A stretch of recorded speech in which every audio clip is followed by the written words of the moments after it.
તો બોલતા બોલતા ખેડૂતો ગળગળા થઈ જાય છે, આંખમાં પાણી આવે છે, કારણ કે મહિનાઓથી મહેનત કરી હતી એમની નજર સમક્ષ જ એ તબાહ થઈ ગઈ છે। અને હવે વાત કરવી છે એ પ્રદેશની કે જે એક સમયે વરસાદ માટે મીટ માંડીને બેસતો હતો, એ તરસતો હતો, પરંતુ અત્યારે ત્યાં ચોમાસામાં તો રેકોર્ડ બ્રેક વરસાદ વરસે જ છે, પરંતુ ઉનાળામાં માવઠું પણ આવ્યું છે અને આ માવઠું એ નુકસાની લઈને આવ્યું છે। આ કચ્છના દ્રશ્યો ભુજ તાલુકાના ગ્રામ્ય વિસ્તારમાં ગઈકાલે વરસાદ વરસ્યો હતો અને આજે પણ કેટલાક વિસ્તારોમાં વાતાવરણમાં પલટો આવ્યો અને વરસાદ વરસ્યો। આ કમોસમી વરસાદને કારણે ખેડૂતોમાં ચિંતા જોવા મળી રહી છે। કેરીના પાકને ભારે વરસાદને કારણે નુકસાન થશે।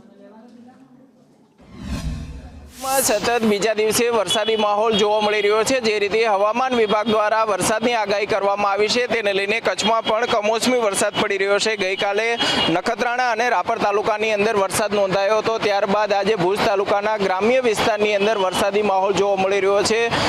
જુરા, નોખાણીયા, કુનરિયા સહિતના ગામોની અંદર વરસાદ પડ્યો છે, તો ભુજમાં પણ જે રીતે વરસાદ પડ્યો છે તેના કારણે વરસાદી પાણી ભરાવાની સમસ્યા પણ જોવા મળી રહી છે।